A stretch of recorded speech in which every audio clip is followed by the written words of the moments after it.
सुबह से घर में खामोशी पसरी हुई थी। घर में सब लोग उठ चुके थे, लेकिन किसी ने किसी से कोई बात तक नहीं की। सब चुप थे। आखिर बोले तो बोले क्या? कल रात जो कुछ हुआ सब उसी के सदमे में थे। रोज सुबह सुबह तानों के बगैर जिसकी शुरुआत नहीं होती, ओ सासू माँ सरस्वती जी आज खामोशी से अपनी पूजा पाठ कर रही थी। और रोज माँ की हाँ में हाँ मिलाने वाला बेटा पवन अखबार में आंख गड़ाए बैठा हुआ था। और शांति यहाँ उसकी जीवनचर्या में कोई फर्क ही नहीं था। और रोज इस समय रसोई में सबके लिए नाश्ता तैयार कर रही होती थी। आज भी रसोई में सबके लिए नाश्ता तैयार कर रही थी, पर नाश्ता बनाते बनाते हाथ तेजी से चल रहे थे। आज उसके काम की तेजी देखकर उसका पति और सासू माँ दोनों हैरान थे। एक दो बार दोनों ने एक दूसरे को देखा भी और इशारों में पूछा भी कि आखिर बात क्या है, करने क्या वाले हैं ये, पर दोनों को ही नहीं पता था, इसलिए चुप थे। शांति ने फटाफट नाश्ता बनाया और टेबल पर परोस दिया, पर किसी से कुछ कहा नहीं और अपने कमरे में चली गई। नाश्ता देखकर सासू माँ अपनी पूजा समाप्त कर नाश्ता करने बैठ गई। पवन को भी माँ ने इशारे से ही कहा कि वह भी आकर नाश्ता कर ले, तो पवन भी अपनी माँ के पास ही आकर बैठ गया और नाश्ता करने लगा। इधर शांति अपने कमरे में जाकर बैठ गई। बैठे बैठे ही उसे वो दिन याद हो आया जब शादी के 15 दिन बाद उसके माता पिता उससे मिलने के लिए उसके ससुराल आए थे। उस समय शांति अपने कमरे में अलमारी में अपना सामान जमा रही थी। साथ ही उसने अपने सोने के गहने भी पलंग पर ही रख रखे थे, ये सोच कर कि इन्हें सासू माँ को संभालने के लिए दे देगी। लेकिन जैसे ही उसने सुना कि उसके माता पिता उससे मिलने आए हैं, तो अपना सामान वैसा ही छोड़कर बाहर दौड़ी चली आई। कुछ देर बाद उसकी ननद की बेटी जो कि 5 साल की थी, वो खेलते खेलते उसके कमरे में आई और वहां रखे सामान से खेलने लगी। आखिर बच्ची ही तो थी। खेलते खेलते ही उसने हार उठा लिया और उसे बाहर लेकर आ गई। उसे ननद ने देख लिया और उसकी नीयत उस हार पर खराब हो गई। उसने फटाफट उससे हार लेकर अपने आंचल में छुपा लिया। थोड़ी देर बाद शांति अपनी मम्मी को लेकर कमरे में आई तो उसकी मम्मी ने टोका, शांति तुमने गहने ऐसे कैसे रख रखे हैं? बेटा ऐसे सामान खुला नहीं छोड़ते, इन्हें संभाल कर रखो। जी मम्मी आप बैठो तो सही। कहते कहते शांति गहने उठाने लगी तो हैरान रह गई। उसका हार गायब था। वो फटाफट अपना हार ढूंढने लगी तो उसकी मम्मी ने कहा, क्या ढूंढ रही है बेटा? मम्मी मेरा सोने का हार नहीं मिल रहा, वो जो आपने दिया था यहीं पर तो रखा था। ये बात अंदर आती हुई सासू माँ ने सुन ली और उन्होंने एक पल भी नहीं लगाया हंगामा करने में। कमरे में आते ही चिल्लाते हुए बोली, तुमने ऐसे कैसे हार घुमा दिया बहू? तुम इतनी लापरवाह कैसे हो सकती हो? उनकी आवाज सुनकर शांति एकदम चुप हो गई। तो उसकी मम्मी बोली, समधन जी थोड़ी शांति रखिए, यहीं कहीं रखा होगा।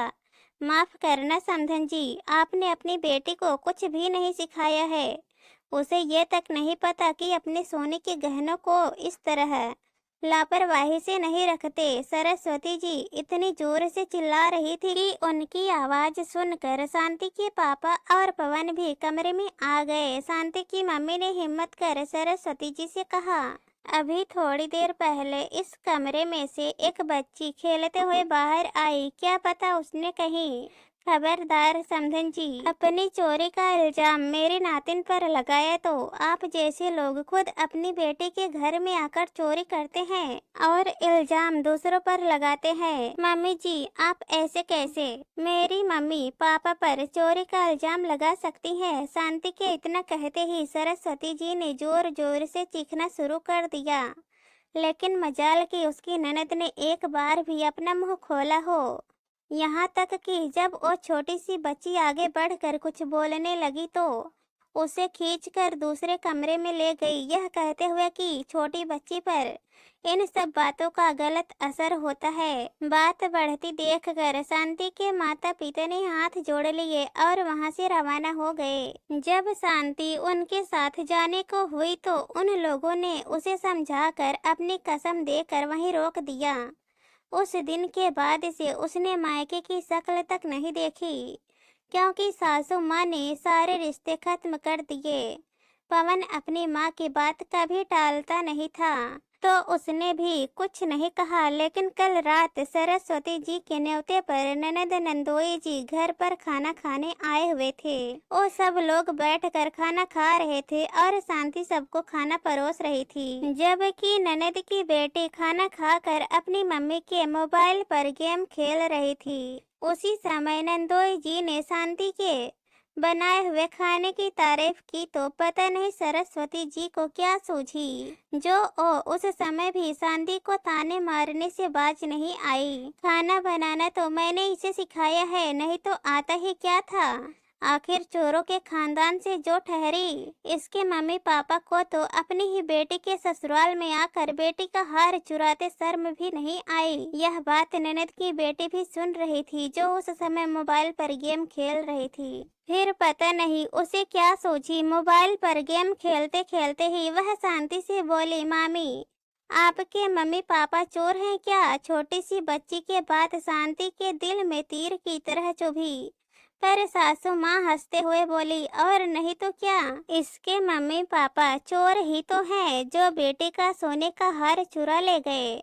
लोग बेटियों को हार देते हैं और इसके माता पिता बेटियों का हार चुराते हैं। कहते कहते वो हंसने लगी, पर यहाँ ननद की बेटी कुछ सोचते सोचते अपनी मम्मी की फोटो मोबाइल गैलरी से निकालकर शांति के पास आकर बोली, पर मामी मेरी नानी ने तो कितना सुंदर हार दिया है मेरी मम्मी को, देखो तो। कहते हुए उसने मोबाइल शांति के सामने कर दिया। उस फोटो में ननद के गले में जो हार था उसे देखकर शांति चौंक गई। ये तो उसका ही हार था। उसने गुस्से से ननद की तरफ देखा तो उसके मुंह का निवाला मुंह में ही अटक कर रह गया। समझ गई कि बेटी ने वो फोटो ही दिखाई है जिसमें उसने शांति का हार पहन रखा है। उसने मोबाइल लेकर अपनी सासू माँ को दिखाते हुए कहा, यह तो मेरा हार है। उस हार को देखते ही सासू माँ की भी सिट्टी पिट्टी गुम हो गई। सच में वो शांति का ही हार था। उन्होंने निगाह उठाकर अपनी बेटी की तरफ देखा, लेकिन उससे पहले नंदोई जी ने मोबाइल लेकर उस फोटो को देखा तो कहा, अरे मम्मी जी, ये तो आपने पवन की शादी के तोहफे के तौर पर उसे दिया था ना। माफ करना नंदोई जी, ये मेरा हार है और ये वही हार है जिसके पीछे मेरे माता पिता को चोर साबित किया गया। सुनकर सबकी बोलती बंद हो गई। ननद निगाहें उठाकर देख भी नहीं पाई। आज किसी से कुछ कहते नहीं बन रहा था, सब चुप थे। अपने दामाद के सामने आखिर कहते तो कहते क्या, लेकिन शांति ने जमकर अपनी ननद को सुनाया और इसी बात पर कल रात से सासू माँ गुस्से में है। कुछ सोचकर शांति उठी और अलमारी में से अपने कपड़े निकालने लगी। इधर अभी दोनों माँ बेटे अपना नाश्ता करके उठे ही थे कि शांति अपने कमरे में से आई। कपड़े चेंज कर लिए थे और हाथ में एक बैग था, शायद कहीं जा रही थी। उसे देखकर पवन ने पूछा, कहाँ जा रही हो तुम? उसकी बात सुनकर शांति ने एक नजर पवन की तरफ देखा, बैग साइड में रखा और नाश्ते की टेबल पर आकर बैठ गई। एक प्लेट में खुद के लिए नाश्ता लिया और नाश्ता करने लगी। सासू माँ ने फिर इशारे से पवन को पूछने के लिए कहा। कल रात के हादसे के बाद से ही सासू माँ शांति से बात नहीं कर रही थी, क्योंकि शांति ने उनकी बेटी को अच्छा खासा सुना दिया था। शायद अच्छा खासा नहीं, सच कह दिया था। और सच हमेशा कड़वा होता है, जो लोगों को पचता नहीं है। बस सरस्वती जी को भी सच पचा नहीं। आखिर अपनी माँ का इशारा पाकर पवन ने दोबारा शांति से पूछा, मैंने तुमसे कुछ पूछा है, कहाँ जा रही हो? नाश्ता करते करते ही शांति ने बिना नजर उठाए कहा, मैं अपने मायके जा रही हूँ। आखिर 2 साल होने को आए मुझे अपने मम्मी पापा से मिले हुए। उसकी बात सुनकर सरस्वती जी तिलमिला गई। सुबह से बात न करने वाली सासू माँ बोली, अच्छा, उनसे तो हमने सारे रिश्ते खत्म कर लिए, फिर क्यों जा रही है? रिश्ता आपने खत्म किया है, मैंने नहीं।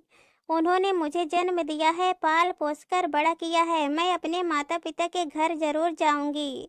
आज शांति ने पहली बार सरस्वती जी का विरोध किया था, जिसे वो बर्दाश्त नहीं कर पाई और वो गुस्से में आ गई। शांति के ठीक सामने जाकर खड़ी होकर चिल्लाते हुए बोली, आज बड़ा प्यार आ रहा है अपने माँ बाप पर, उनके लिए हमसे लड़ने को तैयार हो गई। भूल मत, तुझे पूरी जिंदगी इसी घर में बितानी है। और याद रखना, अगर तुम गई उन चोरों के घर पर तो फिर लौट कर मत आना।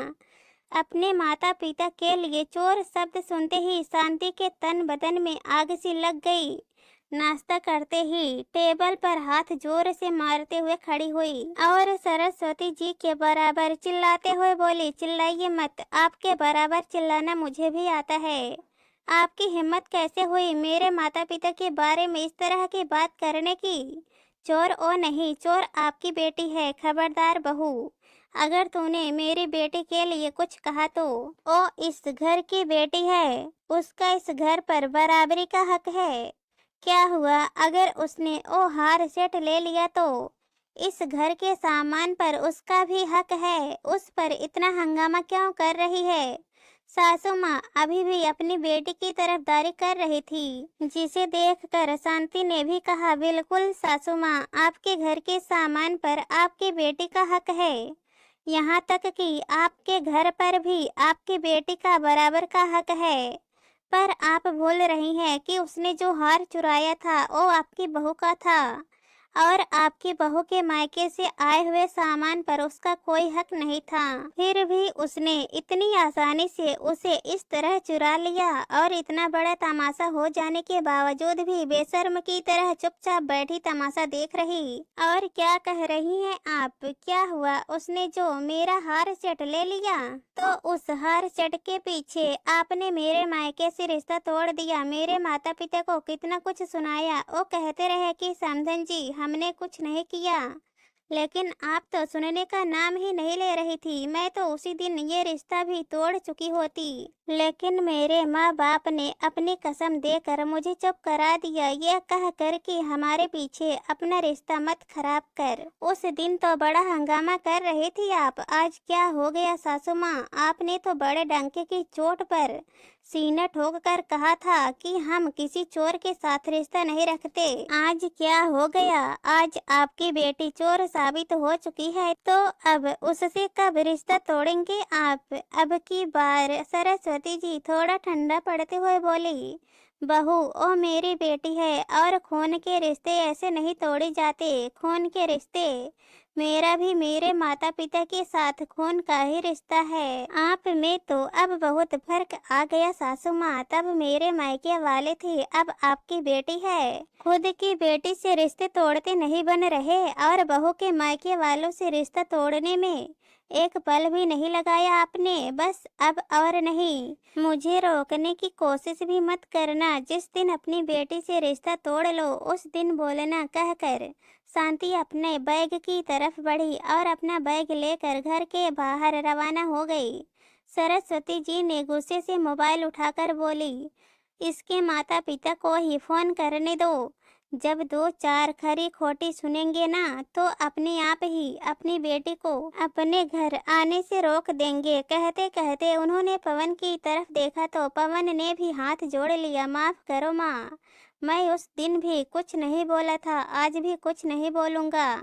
यहाँ शांति गलत नहीं है, आप अपनी बेटी के बारे में सुन नहीं पा रही हो। जबकि असल में चोरी उसने की थी, तो शांति से कैसे उम्मीद करे कि अपने माता पिता का अपमान सहकर वो चुप रह जाएगी। माँ भगवान के लिए अपना बुढ़ापा मत खराब करो, कहकर पवन अपने कमरे में चला गया। सरस्वती जी से कुछ कहते ही ना बना, क्योंकि आज पहली बार बेटे ने भी पलट कर जवाब दिया था और सरस्वती जी के पास मोबाइल अब एक तरफ रखने के अलावा कोई चारा नहीं था। दोस्तों, इस कहानी पर आप लोगों की क्या राय है कमेंट में ज़रूर बताना और अगर कहानी पसंद आए तो हमारे चैनल को सब्सक्राइब कर देना।